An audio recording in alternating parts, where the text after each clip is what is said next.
Hello students, welcome to all of you in my YouTube channel. Students, आज की इस video में class 10th का चैप्टर 7 कंट्रोल एंड कोऑर्डिनेशन का top 20 MCQ questions करने वाले हैं।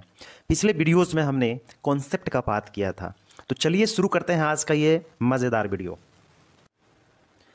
तो आज का पहला जो सवाल है दोस्तों, the supporting and nutritive cells found in brains are, यानी मानव मस्तिष्क के अंदर सपोर्टिंग और न्यूट्रिटिव सेल्स कोशिका कौन सा होता है, कौन सा पाया जाता है। तो यहाँ पे 4 ऑप्शन दिए गए हैं, देख सकते हैं।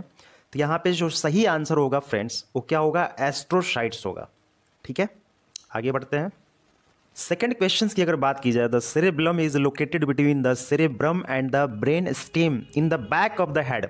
इट हेल्प्स इन, यानी सेरेब्रम जो होता है वो किस चीज़ में हेल्प करता है। 4 ऑप्शन दिए गए हैं यहाँ पे, breathing and controlling blood pressure, balance and coordination, voluntary movement, speech and hearing.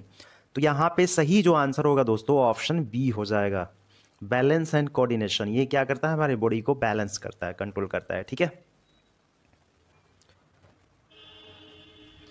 Third question की अगर बात की जाए तो यहाँ पे the outer covering of the brain is covered with. Outer जो कवरिंग होता है वो किससे, ब्रेन का वो किससे कवर्ड होता है। 4 ऑप्शन दिए गए हैं, axons, nerve cells, pons and dendrites. यहाँ पे जो सही आंसर होगा फ्रेंड्स, वो क्या होगा, नर्व सेल होगा। ठीक है, तंत्रिका कोशिका। चलिए आगे बढ़ते हैं, और यहाँ से एक और इम्पॉर्टेंट पॉइंट आप याद रख सकते हैं कि जो हमारा आउटर कवरिंग जो ब्रेन का जो पार्ट होता है उसे हम सेरेब्रल कोर्टेक्स कहते हैं। ठीक है, cerebral cortex, and it is covered with nerve cells. ये हमारा नर्व सेल से कवर्ड होता है। चलिए नेक्स्ट क्वेश्चन की बात करते हैं, 4 number. The part of the human brain is also known as the emotional brain. ऐसा कौन सा पार्ट है जिसे हम इमोशनल ब्रेन भी कहते हैं। 4 ऑप्शन दिए गए हैं यहाँ पे, epithalamus, limbic system, Broca's area and corpus callosum. तो यहाँ पे सही जो आंसर होगा फ्रेंड्स, वो क्या होगा, लिम्बिक सिस्टम हो जाएगा। देख सकते हैं, इसी में आ जाएगा आपका हाइपोथैलेमस। ठीक है, क्वेश्चन नंबर 5 की बात करते हैं, काफी ज्यादा इंपॉर्टेंट है। Which parts of the brain connects to hemispheres of the brain, यानी ब्रेन क्या है, 2 पार्ट में हमारा होता है ना। देख सकते हैं ये हेमिस्फेरिकल पार्ट, तो इसको कनेक्ट कौन करता है। 4 ऑप्शन दिए गए यहाँ पे, पॉन्स, पिया मैटर, कॉर्पस कैलोसम और डिफेंस सेफ्लॉन दिया हुआ है। तो सही जो आंसर होगा दोस्तों, ऑप्शन सी हो जाएगा, कॉर्पस कैलोसम। देख सकते हैं यहाँ पे ये दोनों पार्ट को कनेक्ट करने का काम करता है। काफ़ी ज़्यादा इंपॉर्टेंट सवाल है ये। आगे बढ़ते हैं, क्वेश्चन नंबर 6 की बात करते हैं friends. Fluid filled cavity in the brain is called. जो फ्लूइड हमारा कैविटी के अंदर भरा होता है उसे हम क्या कहते हैं।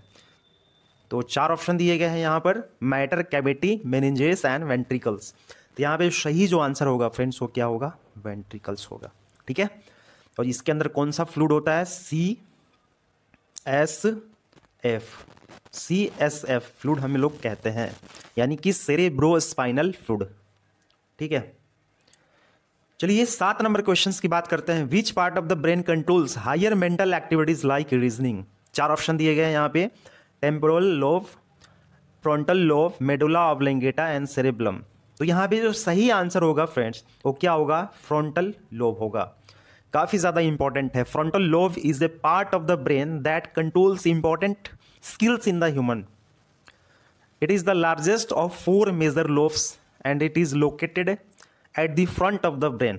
मतलब 4 जो lobes होते हैं, देख सकते हैं, इन सभी में सबसे बड़ा होता है ये फ्रंटल। ठीक है, क्वेश्चन नंबर 8 की बात करते हैं। Which of these functions will be affected if the medulla oblongata is damaged?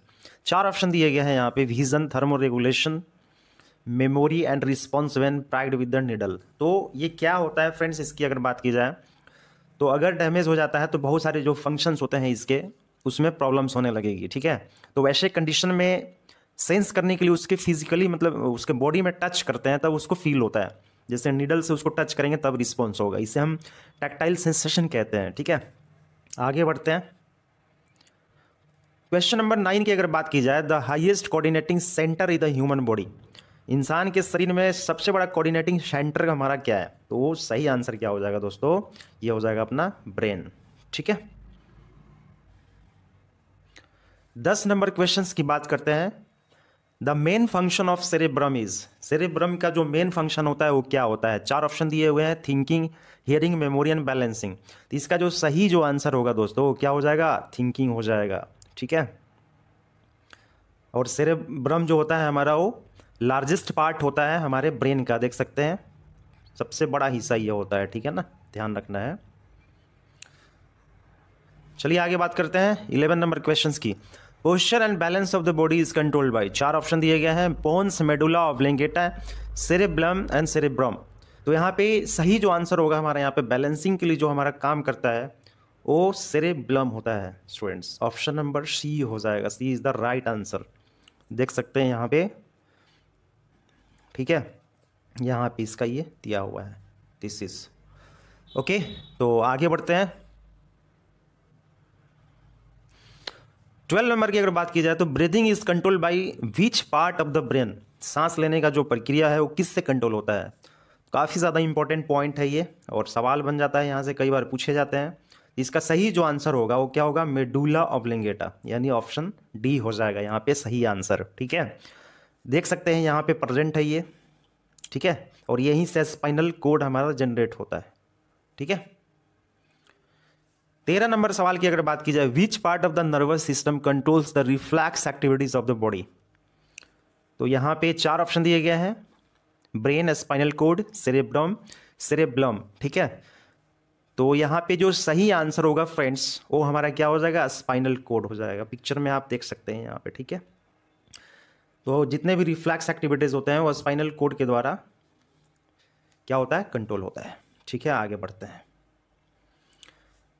14 number questions की अगर बात की जाए तो स्पाइनल कोड ओरिजिनेट्स फ्रॉम, अभी जस्ट मैंने डिस्कस किया था पिछले वाले सवाल में, स्पाइनल कोड कहाँ से जनरेट होता है? आप देख सकते हैं पिक्चर्स के माध्यम से।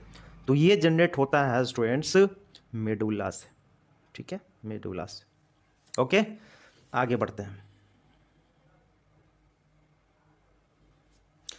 15 नंबर क्वेश्चंस की अगर बात की जाए तो which of the flowing controls the involuntary actions in the body. Involuntary actions जिसे हम अनैच्छिक क्रियाएं कहते हैं, जिस पर हमारा खुद का कंट्रोल नहीं होता है, ऑटोमेटिक वो सारी चीज़ें होती रहती है। ठीक है, जिससे हार्ट हो गया। तो इसका जो सही आंसर होगा यहाँ पे 4 ऑप्शन दिए गए हैं, medulla in fore brain, medulla in hind brain, medulla in spinal cord, medulla in mid brain. तो यहाँ पे सही जो आंसर होगा फ्रेंड्स वो होगा हमारा ऑप्शन नंबर बी, मेडुला इन हाइंड ब्रेन। ठीक है, चलिए आगे बढ़ते हैं। 16 नंबर क्वेश्चंस की बात करते हैं। Which part of the brain controls voluntary actions. 4 option दिए गए यहाँ पे, मेडुला, सेरेब्रम, सेरेब्रम, पोन्स। तो यहाँ पे सही जो आंसर हो जाएगा फ्रेंड्स वो क्या हो जाएगा? सेरेब्रम हो जाएगा। ठीक है, 17 नंबर क्वेश्चंस की बात करते हैं। What is the basic unit of nervous system. 4 option दिए गए हैं, brain, neuron, spinal cord and hormone. तो यहाँ पे सही जो आंसर हो जाएगा वो क्या हो जाएगा? न्यूरॉन। देख सकते हैं पिक्चर्स के अंदर। This is the basic unit कह सकते हैं, functional and structural unit of nervous system. Okay, 18 number questions की बात करते हैं। What is the function of spinal cord. Spinal cord का फंक्शन क्या है? 4 ऑप्शन यहाँ पे दिए गए हैं, यहाँ पे control voluntary actions, relay information between the brain and body, produce hormones, regulate digestion. तो यहाँ पे सही जो आंसर होगा दोस्तों ऑप्शन नंबर बी हो जाएगा। क्या करता है? इंफॉर्मेशन को ये ब्रेन और बॉडी तक ये ट्रांसमिट करने का काम करता है। ठीक है, 19 नंबर क्वेश्चंस की अगर बात की जाए, काफ़ी ज़्यादा इंपॉर्टेंट है। विच part of the brain is responsible for intelligence and memory. 4 option दिए गए हैं यहाँ पे, सेरेब्रम, मेडुला, सेरेब्रम, हाइपोथैलेमस। तो यहाँ पर सही जो आंसर होगा वो क्या हो जाएगा? जो कि हमारा लार्जेस्ट पार्ट है ब्रेन का, cerebrum. This is the centre of intelligence and memory. और लास्ट आखिरी सवाल है दोस्तों, the brain is responsible for, brain का फंक्शन क्या है, ब्रेन का काम क्या है? बॉडी को बैलेंस करना, थिंकिंग, रेगुलेटिंग, हार्ट बीट। तो ये ऑल ऑफ दी एबव हो जाएगा। तो ये था दोस्तों आज का ये वीडियो, और इसका कॉन्सेप्ट अगर आपको समझना है तो पिछले वाले वीडियोस को ज़रूर देखें, उससे बहुत सारी चीज़ें क्लियर होगी आपको। और आप सबके लिए सवाल है, बताइए हार्ट बोल रहा हूँ, ब्रेन में EEG क्या होता है, इसका फुल फॉर्म क्या होता है, इसका काम क्या होता है। ठीक है, ब्रेन का वेट कितना होता है, औसत भार, ठीक है, एवरेज वेट, ये सारे कमेंट में करके आप लोग बताइए। और जो क्रेनियल बोन्स होते हैं उनकी संख्या कितनी होती है, क्रेनियल बोन्स की संख्या कितनी होती है, और प्रोटेक्शन लेयर ऑफ बोन्स क्या होती है ब्रेन का, साउंड सेसेशन कितने सेकंड तक होता है। ठीक है, तो चलिए दोस्तों आज के लिए इतना ही, मिलते हैं अगले वीडियो में, तब तक के लिए नमस्कार, जय हिंद, जय भारत, थैंक्स फॉर वॉचिंग।